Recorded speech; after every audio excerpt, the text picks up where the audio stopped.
પાઠ 18 કંઈ એકલા ખવાય?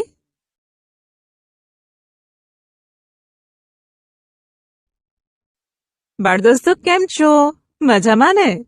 હા, તમને મિત્રો સાથે રમવાની, ભણવાની, ફરવાની, જમવાની વગેરેની ખૂબ મજા આવતી હશે નહીં? શાળામાં તમે મિત્રો સાથે તમારો નાસ્તો વહેંચીને ખાતા હશો, ખરું ને? સરસ. આજે આપણે એવી જ એક વાર્તા જોઈએ. વાર્તાનું નામ છે કંઈ એકલા ખવાય? વાર્તા. ગામને છેવાડે ઇસ્માઇલની વાડી. તે ભારે મહેનતું. વાડી બારે માસ લીલીછમ રાખે. બાજરી લણી નથી કે જુવાર વાવી નથી. શાકભાજી તો એની વાડીના જ. વાડીને એક શેઢે તેણે નાનકડો કૂબો બનાવેલો ને નજીક બનાવેલું મરઘાઘર. મરઘી પીલા લઈ વાડીમાં ફરે. તે જોઈ ઇસ્માઇલ બહુ હરખાય. મરઘાઘર પાસે ઇસ્માઇલ રોજ દાણા નાખે. એકવાર એણે મકાઈના મોટા તાજા દાણા વેર્યા. મરઘીને થયું, વાહ, આ દાણા હું વાવું, પકવું તો કેવું સારું. પણ બધું કામ મારી એકલીથી ના થાય. તો કોઈની સાથે સૂંઢલ કરું તો મકાઈ વવાય. આમ વિચારી તેણે વાડીમાં રહેતા લાલિયા કૂતરાને પૂછ્યું તો તેણે લૂલી હલાવી ના પાડી. પછી તેણે ગલબા શિયાળને પૂછ્યું તો તેણે ઘસીને ના પાડી. પછી તે ગઈ બાજુના ખેતરમાં રહેતા ડુક્કર પાસે તો તેણે ના પાડી. કહે, પેટ ચોડીને શૂળ શા માટે ઊભું કરવું? બધાએ ના પાડી એટલે મરઘીએ તો નક્કી કર્યું, જાત મહેનત જિંદાબાદ. પારકાની આશા શું કામ રાખવી? હું એકલી બધું કરીશ. ને પછી તો એણે દાણા વાવ્યા. થોડા દિવસે તેમને અંકુર ફૂટ્યા. પીલાએ એ જોઈ ખુશ થયા. પછી તો છોડ મોટા થયા ને તેના પર ડોળા બેઠા. હવે લાલિયો કૂતરો, ગલબો શિયાળ ને ડાયો ડુક્કર આંટા મારવા લાગ્યા ને મરઘીબાઈના વખાણ કરવા લાગ્યા. મરઘીને થાય, જ્યારે મહેનત કરવાની હતી ત્યારે બધાએ ના પાડી ને હવે આંટા મારે છે. પણ હશે, ભગવાને મને કણમાંથી મણ આપ્યા છે તો હું તો સૌને આપીશ. મારાથી કંઈ એકલા ખવાય? પછી તેણે બધાને સુપડું ભરી ભરી દાણા આપ્યા ને બાકીના કોઠીમાં ભર્યા.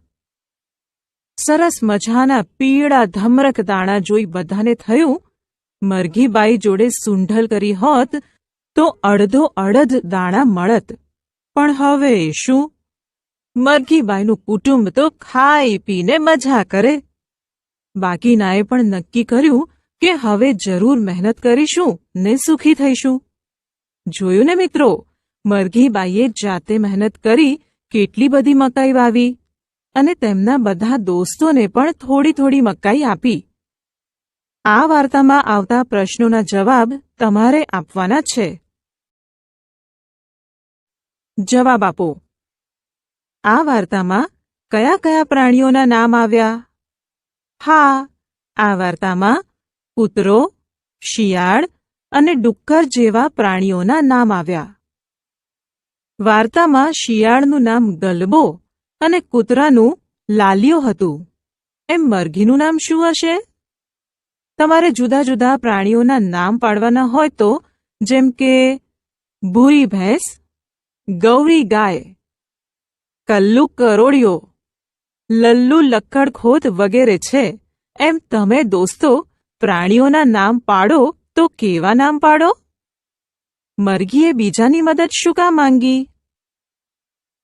હા, મરઘીએ મકાઈના દાણા વાવવાનું અને પકવવાનું વિચાર્યું, પણ આ બધું કામ તેની એકલીથી ન થાય, માટે બીજાની મદદ માંગી. તેને કોણે કોણે મદદ કરી? તમે કયા કયા કામ માટે બીજાની મદદ માંગો છો? અને હા, તમને ખાવાનું બહુ ગમે? તે એકલા એકલા ખાઈ જાઓ કે કોઈને આપો? કોને આપો? મિત્રો, બાકી રહેલા પ્રશ્નોના જવાબ તમારે વિચારીને આપવાના છે. શબ્દ શોધો. દોસ્તો, હવે આ શબ્દ ચોરસમાંથી તમારે સમાનાર્થી શબ્દની જોડી શોધવાની છે. જુઓ, જેમ કે આ નભ શબ્દ, તેનો સમાનાર્થી અહીં ગગન આપ્યો છે. આ એક જોડી છે. ધરતીની જોડી બનશે પૃથ્વી સાથે. એ મુજબ નયનની જોડી બનશે આંખ સાથે. માતાની જોડી બનશે મા સાથે. બાળમિત્રો, તમને પંખીઓ તો બહુ જ ગમતા હશે નહીં? તેમની ઉડાઉડ જોવાની ખૂબ મજા આવતી હશે ને? ચાલો, મજા આવી જાય તેવું એક પંખીનું ગીત જોઈએ અને સાથે સાથે ગાઈએ. ગીત.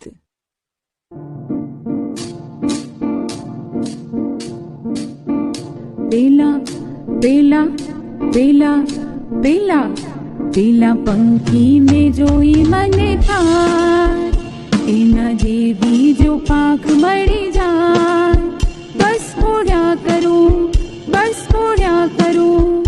પેલા પંખીને જોઈ મને થાય, એના જેવી જો પાંખ મળી જાય.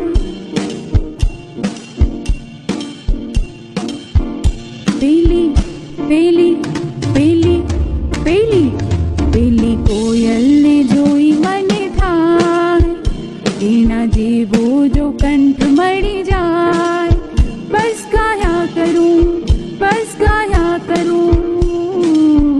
પેલા પંખીને જોઈ મને થાય, એના જેવી જો પાંખ મળી જાય. પેલા પેલા પેલા પેલા પેલા મોરલાને જોઈ મને થાય, એના જેવા જો પીછા મળી જાય, બસ નાચ્યા કરું, બસ નાચ્યા કરું. પેલા પંખીને જોઈ મને થાય, એના જેવી જો પાંખ મળી જાય. પેલી પેલી પેલી પેલી પેલી ચકલીને જોઈ મને થાય, એના જેવી જો ચાંચ મળી જાય, બસ ચઢ્યા કરું, બસ ચઢ્યા કરું. પેલા પંખીને જોઈ મને થાય, એના જેવી જો પાંખ મળી જાય.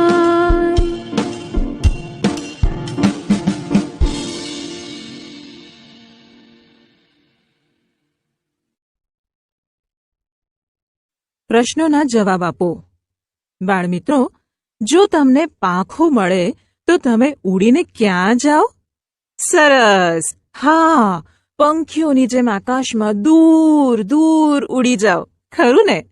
કહો કે ગીતમાં કયા કયા પંખીઓના નામ આવ્યા? કોયલ, મોર, ચકલી. હા, તમને કોનો અવાજ સાંભળવો ગમે? કોયલનો જ. હવે જોઈએ તમારા વાડામાં કયા કયા પંખી આવે છે અને આપણી શાળામાં કયા કયા પંખી આવે છે. તે ક્યાં ક્યાં બેસે છે?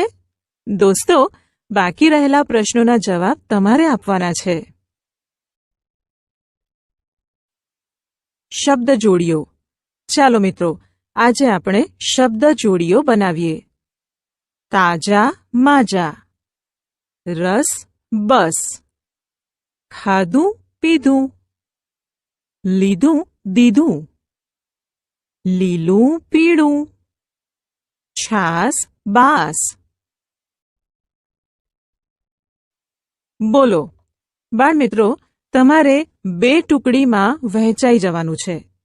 તેમાંથી એક ટુકડી શબ્દ આપશે અને બીજી ટુકડી તેના પ્રાસવાળો શબ્દ બોલશે. જેમ કે લાઇટ બાઇટ, ભીંડા બિંડા, ચા બા, જાડું પાડું. તો આવા બીજા સમાન પ્રાસવાળા શબ્દ બનાવો અને રમત રમો. તાળી કે હે હે હે? દોસ્તો, હું જે વાક્ય બોલું એ તમારે ધ્યાનથી સાંભળવાનું છે. જો વાક્ય યોગ્ય હોય તો તમારે 3 તાળી પાડવાની અને અયોગ્ય હોય તો મોં પર હાથ મૂકી હે હે હે હે એવો અવાજ કરવાનો છે. પહેલું વાક્ય છે, રમીલા રમવા ગયો. આ વાક્યમાં શું કરશો? હા, હે હે હે હે અવાજ કરવાનો. બીજું વાક્ય, રાકેશ રમવા આવી. આ વાક્ય પણ યોગ્ય નથી, એટલે ફરીથી હે હે હે હે કરવાનું. ત્રીજું જોઈએ, કૂતરો ઝડપથી દોડ્યો. હા, આમાં 3 તાળી પાડો. હવે જોઈએ, બિલાડી ઝડપથી દોડી. સરસ, 3 તાળી પાડો. હવે છે, નાઝમીન લખવા બેઠી હતી અને ફૈઝાન મસ્તી કરતો હતો. આ વાક્ય યોગ્ય છે, માટે 3 તાળી પાડવાની. અને આ જુઓ, મારા પપ્પા પેંડા લાવી. હે હે હે હે. હા, હવે આ વાક્ય જોઈએ, મમ્મી મારા માટે બરફ લાવ્યો. હે હે હે હે. આ વાક્ય યોગ્ય નથી, બરાબર? હવે કહો, જૈનિક મારી ભાઈ છે, નીલા મારો બહેન છે. હા, સાચો જવાબ. આ બંને વાક્યો યોગ્ય નથી, માટે આમાં હે હે હે હે અવાજ કરીશું. તમારા માટે નવી વાર્તા લાવી અથવા લાવ્યો. આ વાક્ય યોગ્ય કેવી રીતે બનશે તે કહો. જુઓ અને કહો.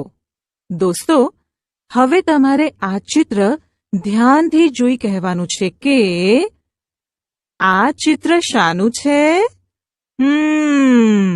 બધાને ખબર પડી ગઈ, આ મેળાનું ચિત્ર છે. ચાલો હવે કહો, ચિત્રમાં શું શું દેખાય છે? હા, 2 મોટા ચકડોળ, નાનું ચકડોળ છે. નાના ચકડોળમાં બાળકો બેઠા છે.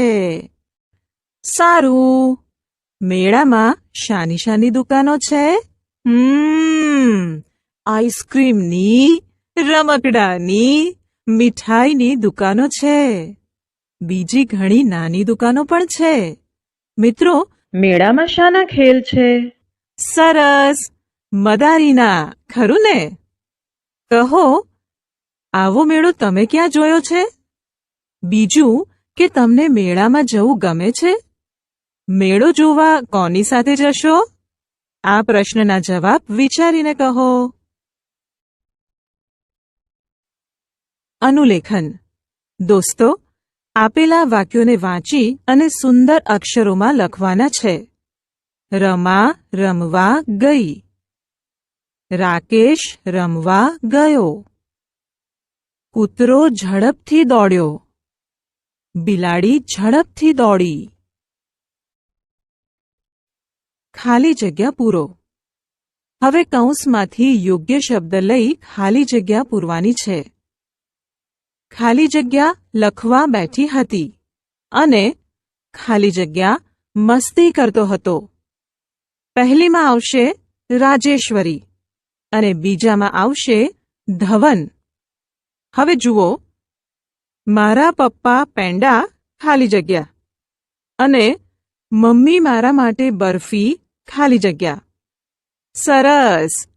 મારા પપ્પા પેંડા લાવ્યા અને મમ્મી મારા માટે બરફી લાવી. હવે આમાં જુઓ, ગોપાલ મારો ખાલી જગ્યા અને નીલા મારી ખાલી જગ્યા છે. સાચું છે. ગોપાલ મારો ભાઈ અને નીલા મારી બહેન છે. વિરોધી શબ્દો. બાળમિત્રો, જુઓ કેટલાક શબ્દોના કાર્ડ પત્તા આપ્યા છે. તેમાંથી વિરુદ્ધ અર્થવાળા શબ્દના કાર્ડ કે પત્તા સમજીને કહેવાનું છે. પહેલો શબ્દ છે નાનું. તો તેનો વિરોધી શબ્દ શું થાય? બરાબર, મોટું. બીજો શબ્દ છે પાતળું. તેનો વિરોધી શબ્દ જાડું. હવે છે ગમો, એટલે એનો વિરોધી શબ્દ છે અણગમો. હવે કહો કે બિનજરૂરી. હા, સાચું, જરૂરી. અને ઊંચુંનો વિરોધી શબ્દ શું આવશે? ખરું, નીચું. અનુલેખન. બાળકો, અહીં જે શબ્દો લખ્યા છે તેને વાંચી અને પછી સારા અક્ષરે લખવાના છે. વાટકી, વાટકો. ગોટલી, ગોટલો. છોકરી, છોકરો. ચૂંટલી, ચૂંટલો. ભારી, ભારો. ખીલી, ખીલો. હવે આ જ રીતે ચોટલી, ચોટલો. બકરી, બકરો. કાકરી, કાંકરો. રોટલી, રોટલો. ચકલી, ચકલો. કૂતરી, કૂતરો શબ્દોને સારા અક્ષરે તમારી નોટબુકમાં લખી બતાવજો. યાદી બનાવો. ચાલો દોસ્તો, હવે તમારે 4-4ના જૂથમાં બેસીને વાહનોના નામ બોલવાના છે અને તેને આપેલા કોઠાના કયા ખાનામાં લખી શકાય છે તેની યાદી બનાવવાની છે. જુઓ, વાહનોને પૈડા તો હોય છે જ, જેમ કે 1 પૈડું, 2 પૈડા, 3 પૈડા, 4 પૈડા અને કેટલાક વાહનોને તો 4થી પણ વધુ પૈડા હોય છે. તો ચાલો મિત્રો, આપણે વાહનોના પૈડા મુજબ યાદી બનાવીએ. પહેલા છે 1 પૈડું. તમે 1 પૈડાવાળા વાહનો જોયા છે? ના, તો આ ખાનામાં કંઈ નહીં લખાય. તેવી જ રીતે અહીં 2 પૈડાવાળા ખાનામાં કયા કયા વાહન આવશે?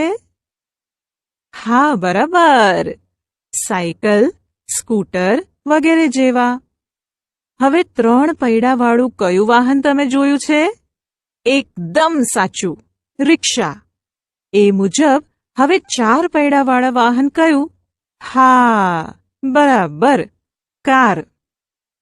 હવે અહીં છેલ્લા ખાનામાં જ્યાં 4થી વધુ પૈડા લખ્યા છે ત્યાં શું લખીશું?